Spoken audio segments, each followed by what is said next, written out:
창세기 42장 같이 보겠습니다. 17절까지 교독하겠습니다. 그때 야곱이 애굽에 곡식이 있음을 보고 아들들에게 이르되 너희는 어찌하여 서로 바라보고만 있느냐. 야곱이 또 이르되 내가 들은즉 저 애굽에 곡식이 있다 하니 너희는 그리로 가서 거기서 우리를 위하여 사오라. 그러면 우리가 살고 죽지 아니하리라 하매 요셉의 형 10사람이 애굽에서 곡식을 사려고 내려갔으나 야곱이 요셉의 아우 베냐민은 그의 형들과 함께 보내지 아니하였으니 이는 그의 생각에 재난이 그에게 미칠까 두려워함이었더라. 이스라엘 아들들의 양식 사러 간 자 중에 있으니 가나안 땅에 기근이 있음이라. 그때 요셉이 나라의 총리로서 그 땅 모든 백성에게 곡식을 팔더니 요셉의 형들이 와서 그 앞에서 땅에 엎드려 절하매 요셉이 보고 형들인 줄을 아나 모른 체하고 엄한 소리로 그들에게 말하여 이르되 너희가 어디서 왔느냐. 그들이 이르되 곡물을 사려고 가나안에서 왔나이다. 요셉은 그의 형들을 알아보았으나 그들은 요셉을 알아보지 못하더라. 요셉이 그들에게 대하여 꾼 꿈을 생각하고 그들에게 이르되 너희는 정탐꾼들이라. 이 나라의 틈을 엿보려고 왔느니라. 그들이 그에게 이르되 내 주여 아니니이다. 당신의 종들은 곡물을 사러 왔나이다. 우리는 다 한 사람의 아들들로서 확실한 자들이니 당신의 종들은 정탐꾼이 아니니이다. 요셉이 그들에게 이르되 아니라 너희가 이 나라의 틈을 엿보러 왔느니라. 그들이 이르되 당신의 종 우리들은 12 형제로서 가나안 땅 한 사람의 아들들이라. 막내 아들은 오늘 아버지와 함께 있고 또 하나는 없어졌나이다. 요셉이 그들에게 이르되 내가 너희에게 이르기를 너희는 정탐꾼들이라 한 말이 이것이니라. 너희는 이같이 하여 너희 진실함을 증명할 것이라. 바로의 생명으로 맹세하노니 너희 막내 아우가 여기 오지 아니하면 너희가 여기서 나가지 못하리라. 너희 중 하나를 보내어 너희 아우를 데려오게 하고 너희는 갇혀 있으라. 내가 너희의 말을 시험하여 너희 중에 진실이 있는지 보리라. 바로의 생명으로 맹세하노니 그리하지 아니하면 너희는 과연 정탐꾼이니라 하고 그들을 다 함께 3일을 가두었더라.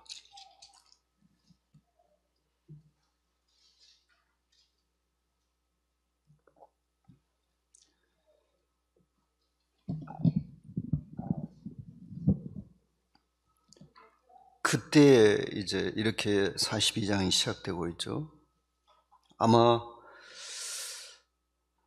애굽에 7년 풍년이 들고 이제 흉년이 시작된 그 시점일 것입니다. 그러면은 한 8년쯤 되겠죠. 고대 세계에서는 그 양식을 오랫동안 보관할 수 있는 그런 시설들은 많지 않았습니다. 아마 왕궁을 제외하고는 곡물을 오랫동안 저장할 수 있는 그런 창고가 거의 없었을 것 같습니다. 개인들에게는요. 그래서 1년만 기근이 들어도 아마 대부분의 사람들의 집에는 먹을 것이 떨어지고 말겠죠.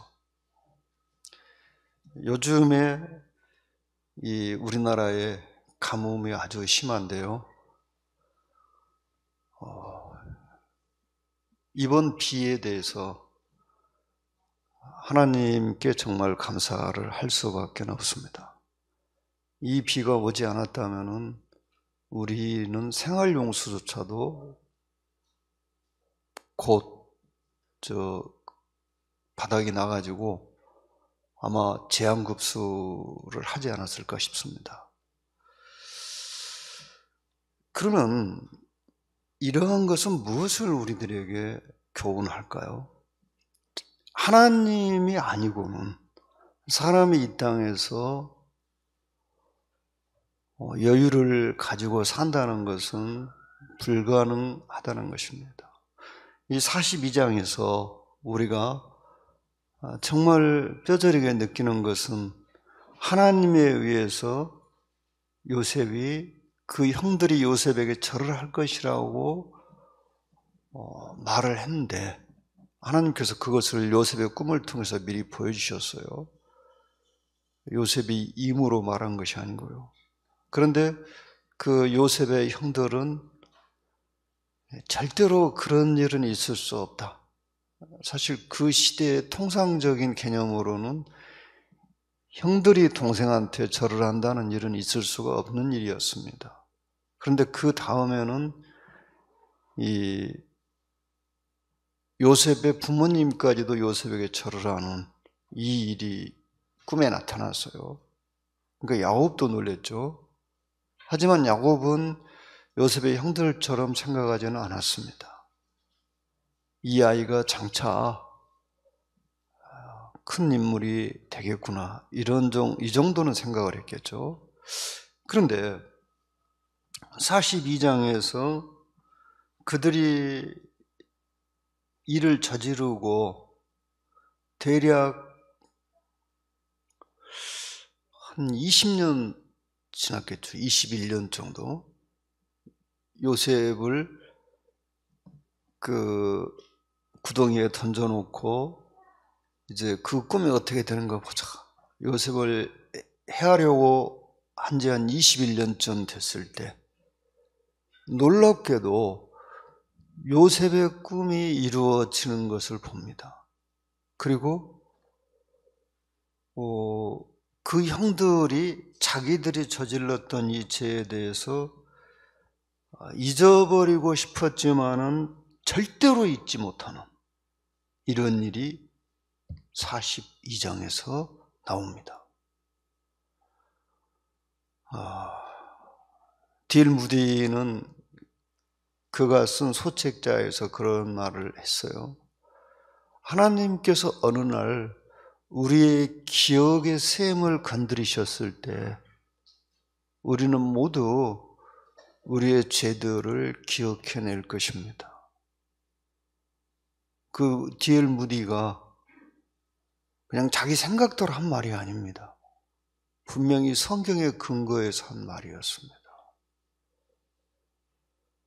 너는 이것을 기억하라. 그 소책자 나왔죠. 전도出版社. 그 책에 그런 내용이 들어있습니다.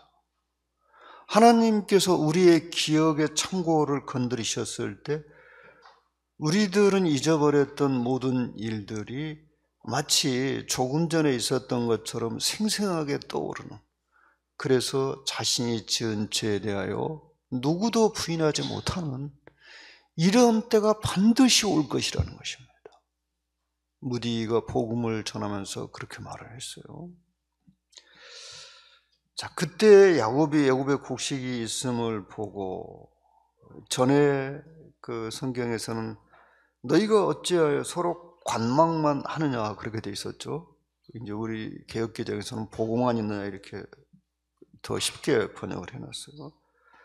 야곱이 애굽에 곡식이 있다고 들었다. 아마 2절의 이 야곱의 말은 그 가나안에서도 애굽에 가서 곡식을 사온 사람들이 있고, 또 이 기근이 얼마나 심하냐면은 우리가 살고 죽지 아니하리라, 이런 표현은 지금 이 기근이 엄청나게 심각하다는 거죠. 가만히 있으면은 굶어 죽는 그러한 이 무서운 기근이라는 거예요. 단순히 기근이 닥쳤습니다 그 정도가 아니고 사느냐 죽느냐, 지금 상황이 그렇게 되어 있습니다. 그런데 야곱의 식구들이 그 당시에 몇 명이었냐면 대략 70명쯤 됐습니다. 왜냐하면 애굽으로 내려간 그 숫자 70명이라고 사도행전 나오잖아요. 70명이 좀 넘었죠. 그렇게 많은 식구들이 지금 먹을 것을 구할 수 없게 됐습니다. 양이나 가축들도 먹을 풀이 없으면 죽는 거죠. 지금 사람이 먹을 곡식을 거둘 수 없는 기근이면은 그 가축들도 죽게 되는 것입니다. 그럼 우리는 삶에서 이런 일이 없을까요? 우리의 삶에도 이러한 일들이 똑같은 일은 아니지만은 유사한 일들은 분명히 있습니다. 여기 60대 중반 이상의 성도인들은 그 일을 기억하실 거예요. 호남 지역에 닥쳤던 3년 동안의 기근, 1968년 무렵이에요. 제가 초등학교 4학년, 5학년, 3, 4, 5학년 때인 것 같은데요. 3년 동안 우리 호남에 이 농사철에 비가 내리질 않았습니다. 그럼 비가 언제 오냐? 가을 추수 때쯤 옵니다. 그러니까 별 도움이 안 되는, 그래도 밭에 곡식은 뭐 정상적으로 재배할 수는 없었지만은 밭곡식은 있었습니다. 밭곡식조차 거둘 수 없는 그런 상황은 아니었어요. 그런데 그 68년 한 해 때 얼마나 심각했냐면은 물을 구할 수 없으니까, 비가 내리지 않으니까 하천 바닥을 팠어요. 날마다 하천 바닥을 파가지고, 하천은 이제 모래로 돼 있잖아요. 바닥을 파면 그 물이 이제 고입니다. 그럼 그 물을 양수기로 품어가지고 논에 물을 댔어요. 원래 하천은 바닥을 그렇게 깊이 파면 안 돼요. 왜냐하면 하천을 파면은 옆에가 무너져가지고 나중에 하천 그 제방도 무너지게 돼요. 근데 지금 그런 걸 따질 수가 없었어요. 그리고 양수기가 부족하니까 일본에서 그 양수기들을 대량으로 사왔습니다. 그래서 그때 일제 양수기를 많이 썼어요. 지금도 기억이 생생한데요. 그런데도 가을에 벼를 거두는 것이 어려웠습니다. 그래서 이제 그때 박정희 대통령이 어떻게 했었냐면은 미국의 잉여농산물을 먼저 받아가지고 사람들에게 그 밀가루를 나눠줬습니다. 먹을 것이 없으니까요. 그리고 이 사방에 관정을 파고 또 저수지 공사도 하고요. 그러나 여기 애굽에 닥친 이 기근은 그런 정도가 아니었습니다. 이건 아예 비가 전혀 내리지 않는, 그래서 애굽과 그 인근에 있는 사람들이 모두 이제 죽게 된 이런 상황이었어요. 야곱이 얼마나 심각했으면 그 집에 하인들도 있었을 것인데 하인들을 보내지 않고 아들들을 직접 보냈겠습니까? 곡식을 구해오라고. 그래서 이제 이들이 갔는데, 좀 의아한 것은 요셉은 그 당시 애굽의 총리 대신인데 어떻게 총리가 직접 곡식을 파는 일에 관여했을까? 그 아래 사람들도 많이 있었을 건데 좀 의아하긴 합니다. 그런데 이집트 사람이 아닌 애국인이 곡식을 사러 올 때는 반드시 총리의 허락을 받았어야 되는 것이 아닌가 싶어요. 그러니까 이제 요셉이 직접 이 일에 관여를 하게 된 것이겠죠. 그리고 자기 형들이 아니었다면은 뭐 곡식을 직접 팔고 그러지는 않았겠죠. 하지만은 애국인들이 왔을 때는 총리에게 그것을 반드시 보고하고 총리의 이 승인을 받은 다음에 곡식을 팔도록 했던 것 같습니다. 왜냐하면 너무 많은 사람들이 곡식을 사러 오니까 그렇게 해야 되겠죠. 자, 요셉이 형들을 알아보았습니다. 그러나 형들은 요셉을 알아보지 못했죠. 벌써 형들이 요셉을 저기에다 팔아버린 때가 지금 몇 년이 됐습니까? 22년 정도, 17살에 30세, 그럼 13년에다 7년 되면 21년 정도 된 거죠. 흉년 7년 지나가고 이제 흉년으로 돌아섰으니까 최소한 21년이 지났어요. 그리고 17세 때 요셉은 소년이었고 지금은 이제 장년이죠.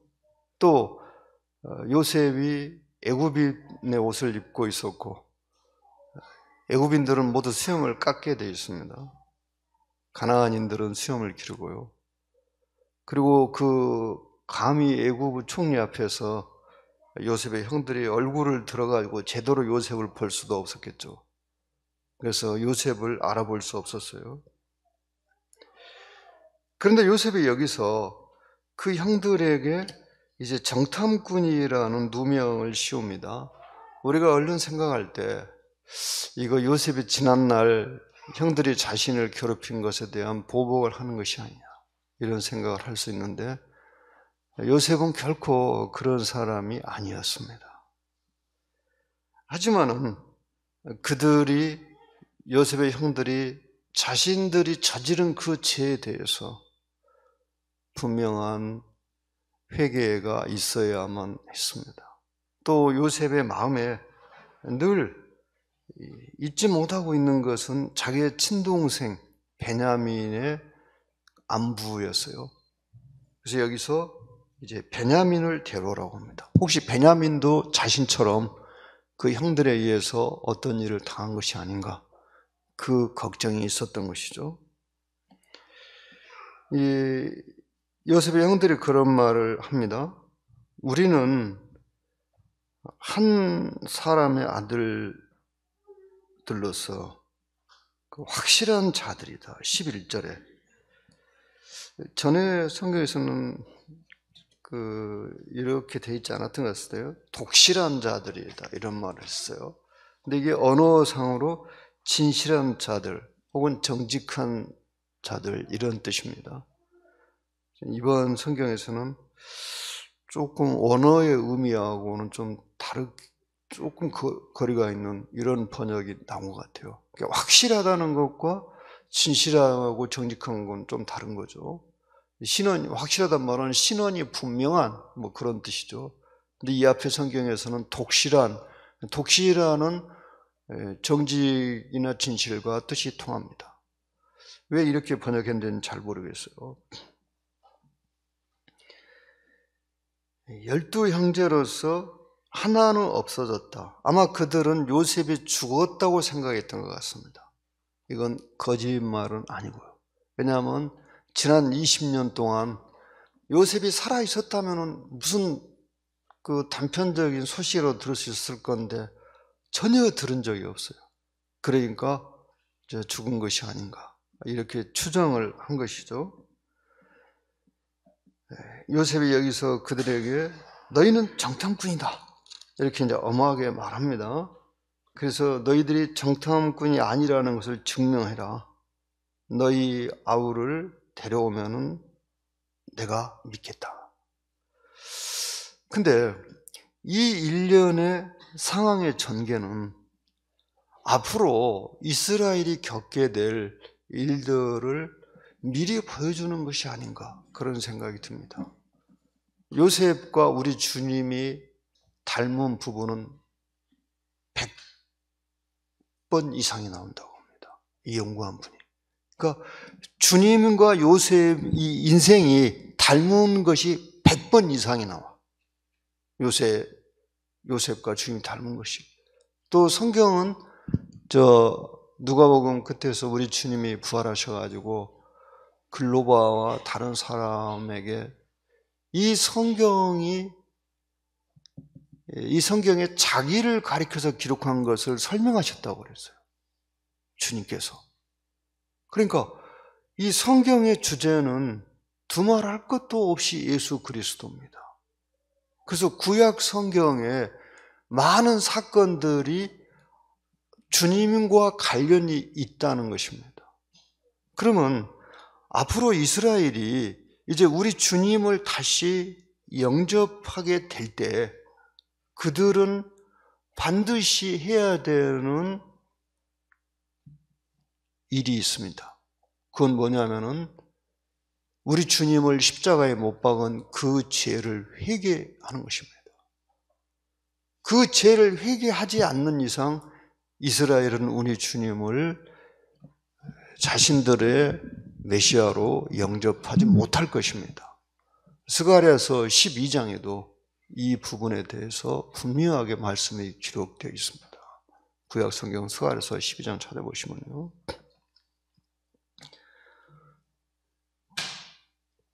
요셉이 그의 형들을 3일 동안 가두었습니다.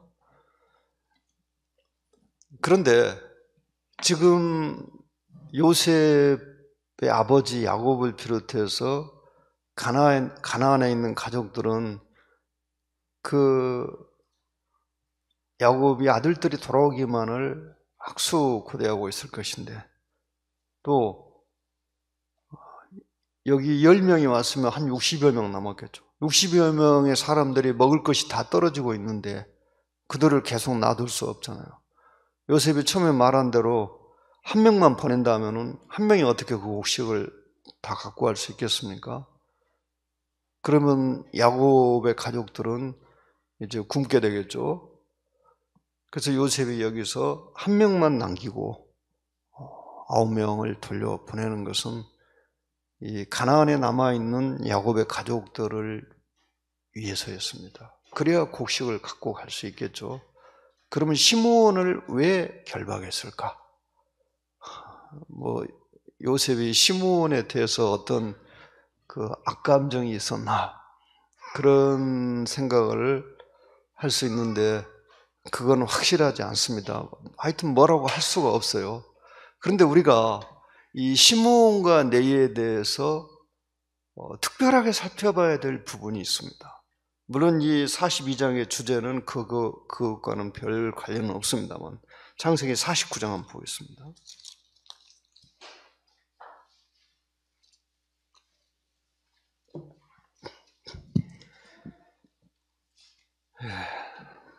오 5절, 6절, 7절을 제가 읽겠습니다. 시므온과 레위는 형제요, 그들의 칼은 폭력의 도구로다. 내 호나 그들의 모의에 상관하지 말지어다. 내 영광과 그들의 집회에 참여하지 말지어다. 그들이 그들의 분노대로 사람을 죽이고 그들의 혈기대로 소의 발목 힘줄을 끊었음이로다. 그 노여움이 혹독하니 저주를 받을 것이요 분기가 맹렬하니 저주를 받을 것이라. 내가 그들을 야곱 중에서 나누며 이스라엘 중에서 흩으리로다. 시므온과 레위는 형제요. 이 말은 물론 그들이 동복 형제가 아닌 건 분명하고요. 아마 형제들 중에서도 더 친했던 것이 아닌가 싶어요, 두 사람이. 그런데 이들에 대해서 야곱은 말하기를 그 노여움이 혹독하니 저주를 받을 것이요 분기가 맹렬하니 저주를 받을 것이라. 저주 받는단 말이 두 번이나 나옵니다. 근데 그 이유가 뭔가? 노여움이 혹독하다 그랬어요.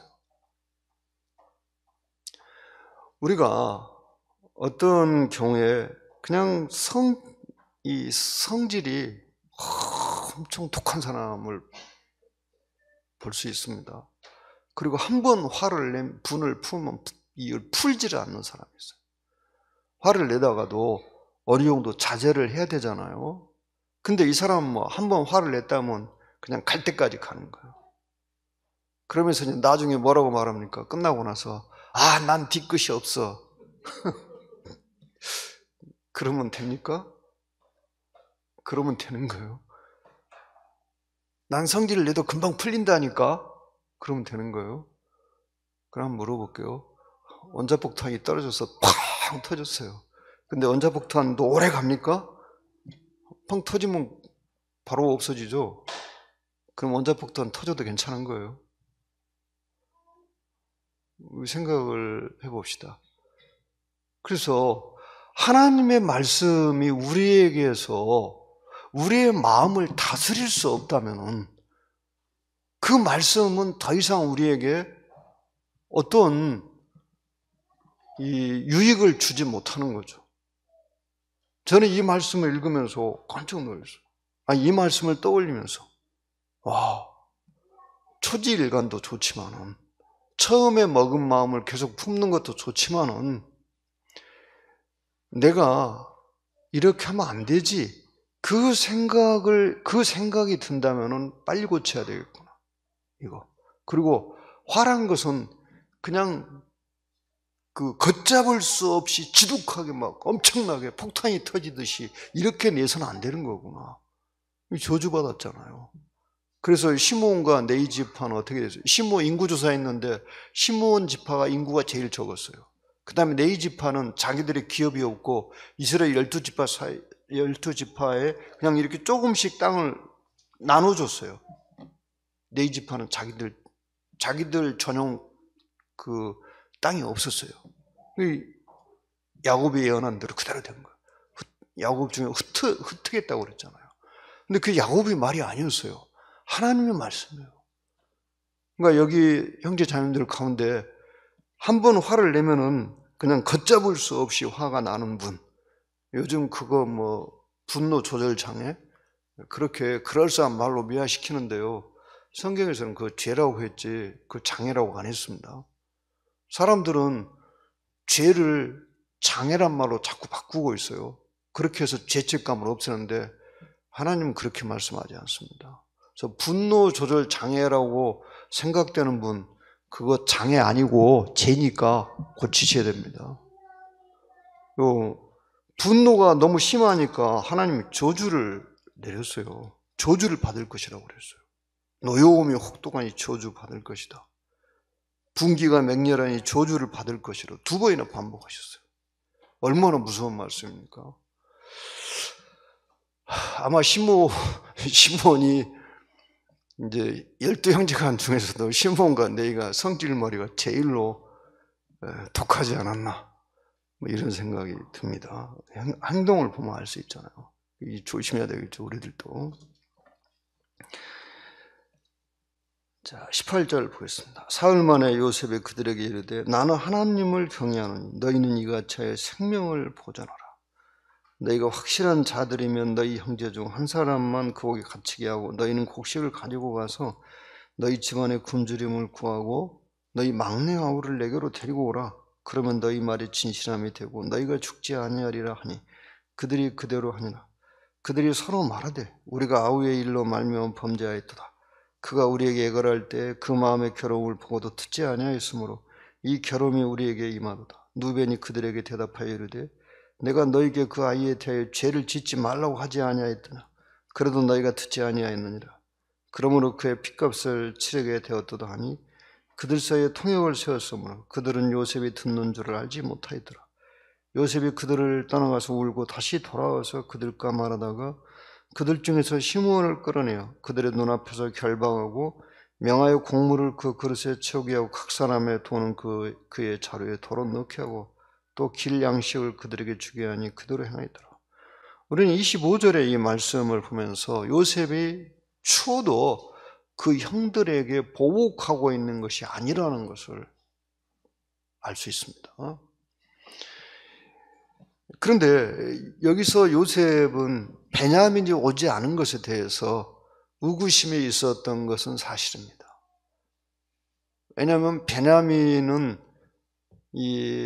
나머지 형제들은 지금 어머니가 생존해 계실 가능성이 많습니다. 성경에 기록되지는 않았지만은 나엘이 할머니가 돼가지고 세상을 떠난 건 아니잖아요. 나엘은 갑자기 세상을 떠났거든요. 그래서 거기 레아를 비롯해서 그 나머지 야곱의 세 부인들이 살아있을 가능성이 많습니다.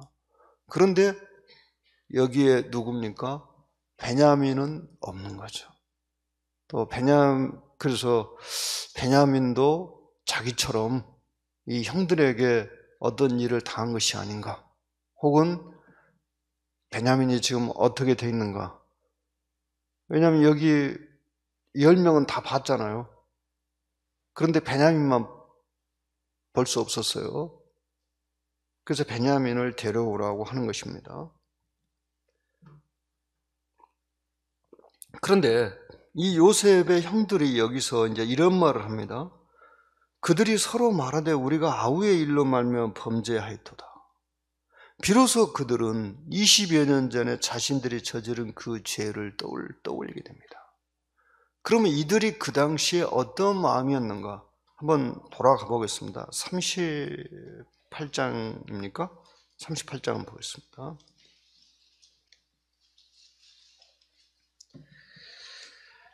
이 37장이네요.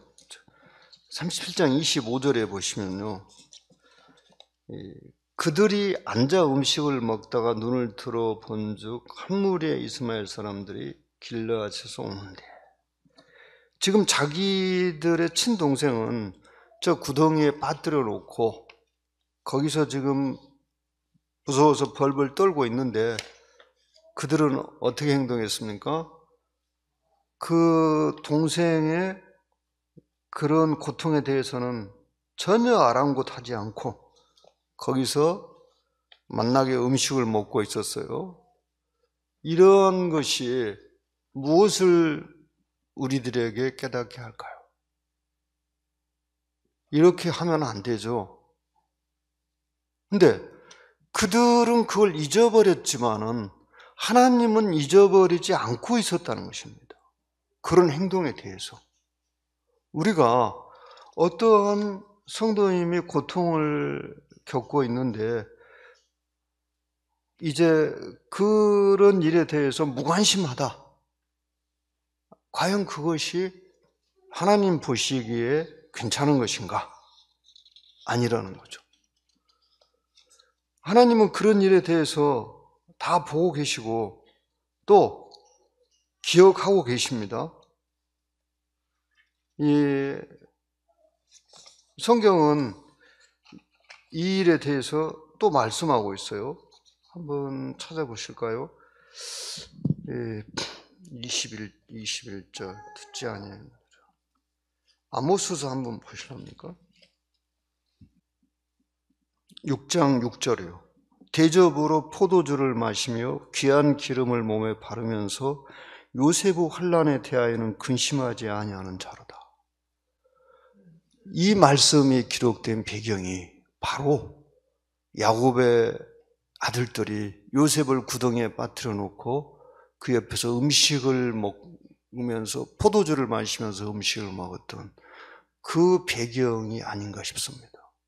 여기에서 우리가 어떤 형제나 자매가 무슨 이유가 있어서 고통을 당하고 있는데 그것을 알면서도 무관심한다. 아니면은 알면서도 그냥 나는 아무 관계 없는 것처럼 행동한다. 과연 이것이 이런 말씀을 볼 때 이래도 되는 것인가? 이런 생각이 드는 거예요. 이번에 이제 우리 전남 지역의 가뭄이 유달리 심한데요.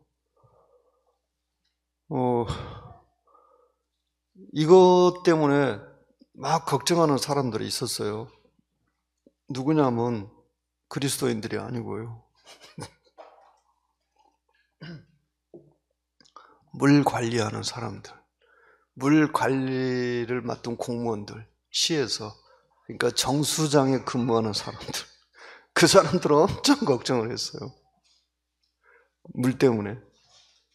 그러면 생각해 봅시다. 우리 그리스도인인데 분명히 그리스도인들에게 성경에서 디모데전서 2장에서 왕들을 위해서 높은 지에 있는 사람들이 기도하라고 하셨어요. 근데 솔직히 물 부족해가지고 제한급수 곧 한다고 해도 아직 제한급수 안 하니까 우리 마음에 근심이 얼마나 됐습니까? 그런가 보다 했지.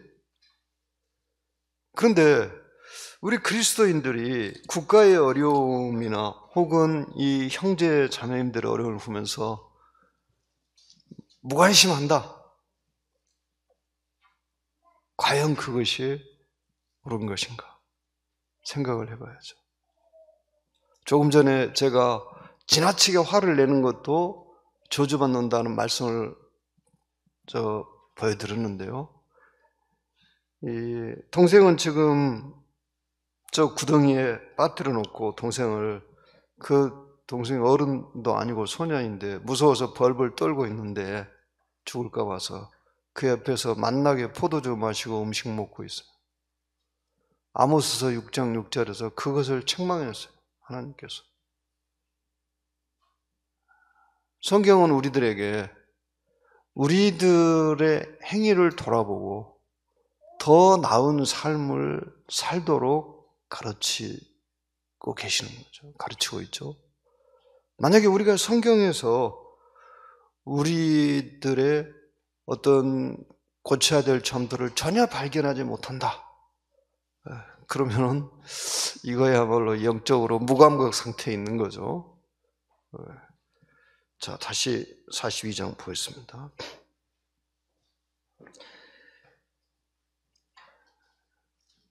요셉은 결코 그 가족들의 굶주림에 대해서 무관심하지 않았습니다.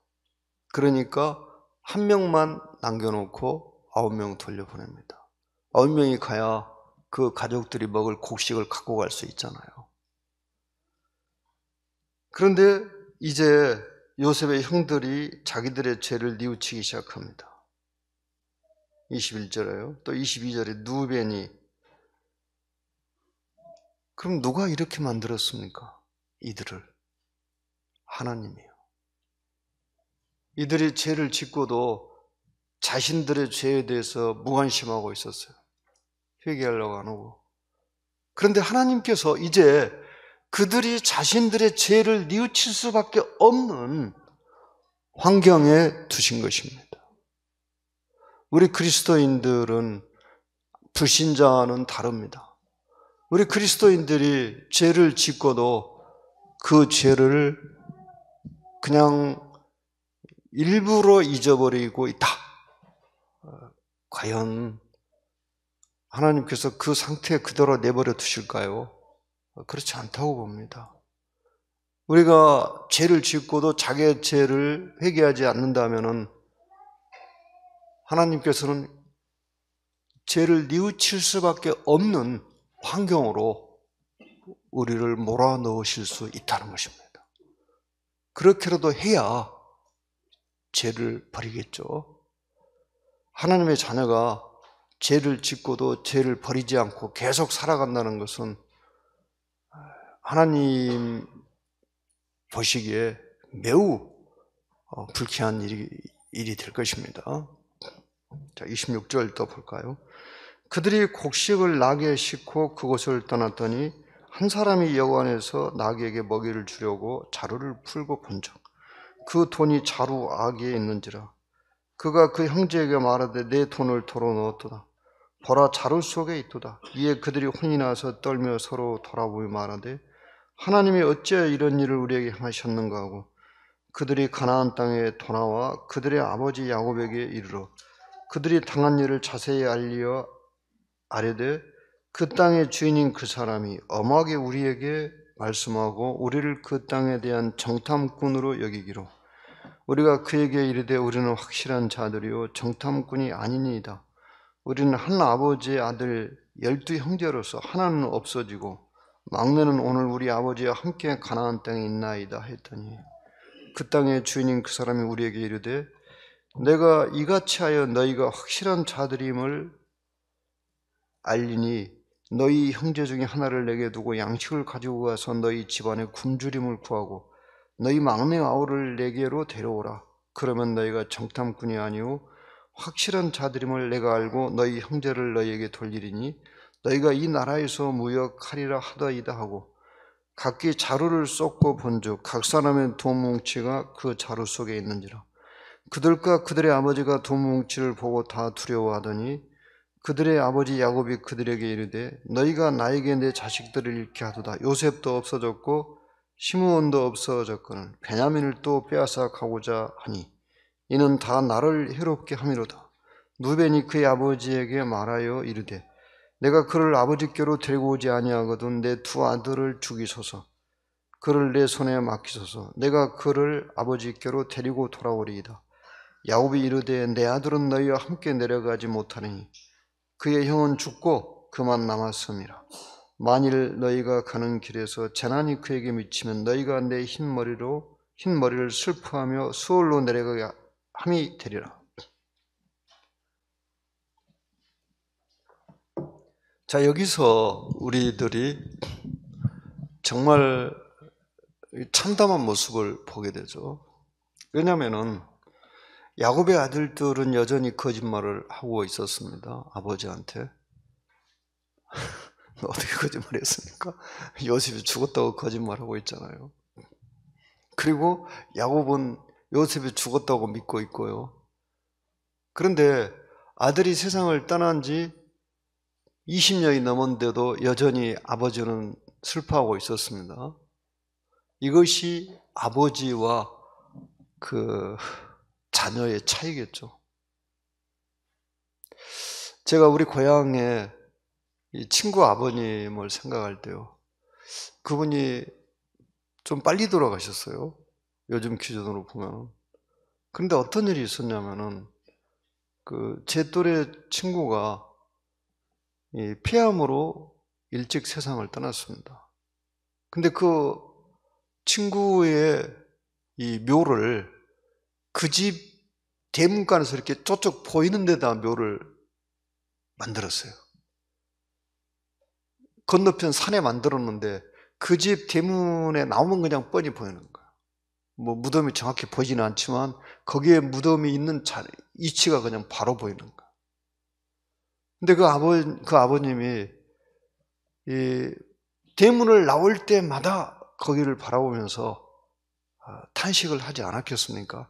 말은 하지 않지만. 근데 아들이 세상을 떠나고 불과 몇 년 만에 3년, 몇 년만 돌아가셔 버렸어요. 이게 아버지의 마음이죠. 그러니까 한 아버지는 10 자식을 거느리지만 10 자식은 한 아버지를 못 거느린다고 말이 있어요. 옛날 속담에. 야곱은 여전히 이 요셉에 대해서 슬퍼하고 있었습니다. 여기에서 이 시대의 어떤 그 문화를 또 볼 수가 있는데요. 이 시대에는 이 자녀들의 생사를 결정하는 권리가 아버지에게 있었다고 합니다.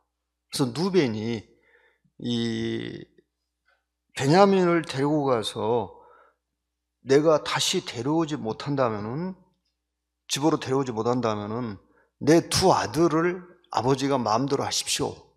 이게 무슨 과장된 말이 아니고 그 당시에는 아버지에게 자녀들의 생사를 결정하는 권리가 있었다는 것입니다. 사실 가나안은 그 국가가 만들어지지도 않았고요. 이 가나안 땅은 그냥 부족 시대였어요. 그러니까 한 가족에서 그 집의 가장이 가족 전체의 이 생활을 결정하고 중대사를 결정하는 이런 시대였습니다. 38절에서 야곱이 완강하게 말합니다. 내 아들은 너희와 함께 내려가지 못하리니 그의 형은 죽고 그만 남았습니다. 그러나 이 세상은 아무리 이 마음을 강하게 먹어도 해결할 수 없는 일들이 있습니다. 이것을 젊어서는 거의 의식하지 않습니다. 근데 나이를 먹으면서 점점 이런 것들을 의식하게 됩니다. 이 세상은 내 마음대로 안 된다. 내 마음대로 살 수 없다. 내가 아무리 깨끗하고 또 능력이 있어도 내 힘으로 할 수 없는 일들이 있다. 또 내가 모르는 것이 있다. 이 세상에는. 이런 것을 생각하면서 나이를 먹으면 먹을수록 어떻게 해야 되는 것입니까? 사람이 더 폭넓게 인생을 바라볼 수 있어야 되겠죠. 그리고 젊은이들에 대해서 가능하면은 어떻게 하려고 해야 되겠어요? 이해하려고 해야 되겠죠. 그들의 문제를 다 해결해 주지는 못하겠지만 젊은이들의 이 행동에 대해서 나이 먹은 사람들은 어떤 그 방패가 되려고 해야 한다는 생각입니다. 교회에서도 마찬가지죠. 그러니까 교회에서 나이 먹은 형제님들이 서로 싸우면은 어떻게 되는 거예요? 이건 완전히 수준 이하가 되는 거죠. 젊은 사람들이 싸우면 나이 먹은 형제님들이 가서 타이르고 말리고 해야지, 나이 먹은 분들이 싸우면 어떻게 되는 거예요? 교회 안에서. 그러면 정말로 이건 어이가 없는 일이 되는 거죠. 그래서 우리들이 내가 나이를 먹었다 그러면은 이제 우리들이 할 수 있는 일은 이 안정을, 집안도 마찬가지고요. 집안의 식구들을 아우르고 안정을 시키고, 또 결정적일 때 지혜를 내는, 이 아들, 딸들이 어떻게 될지 모르고 고민하고 있을 때 그들에게 하나님의 지혜를 가르쳐 주는 그 일을 이제 나이가 많은 그리스도인들이 할 수 있도록 하나님께 은혜를 구해야 되겠죠. 지혜를 구하고요. 성경에 노인에게는 지혜가 있다고 그 말씀이 기록되어 있어요. 야곱은 여기서 이제 그 아들들이 하나씩 없어진 것을 보면서 이제 그들을 다시 만날 수 없을 거라고 생각을 했던 것 같습니다. 그러니까 이런 절망적인 말을 합니다. 그런데 또 한편으로 우리는 여기서 무엇을 배울 수 있을까요?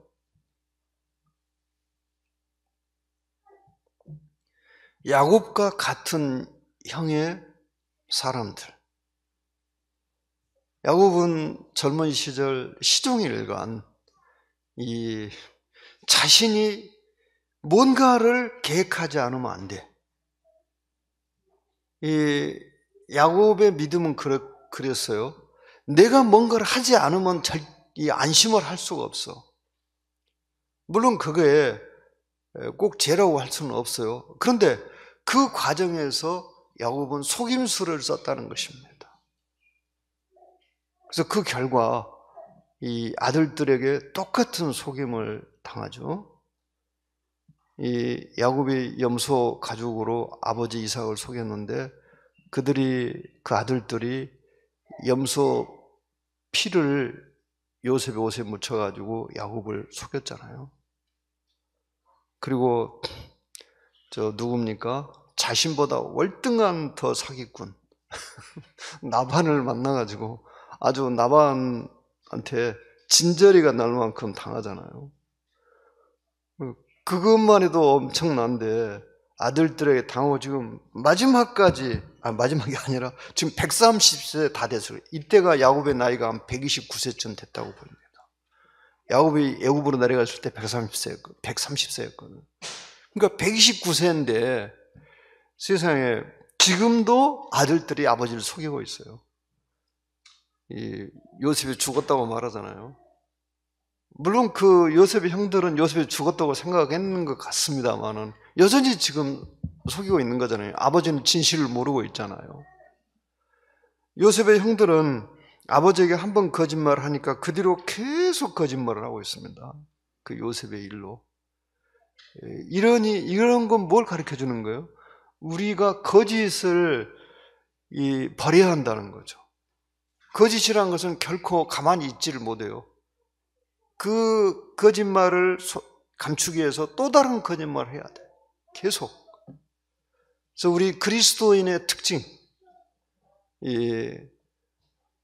불신자와 그리스도인의 가장 큰 차이는 이 진실함에 있다고 봅니다. 왜냐하면은 이 불신자들의 아비가 너희는 너희 아비 마귀에게서 났으니 그는 남의 것을 항상 자기 것이라고 말한다고 그랬어요. 주님께서 거짓의 아비가 되었다고 그랬어요. 거짓의 아비.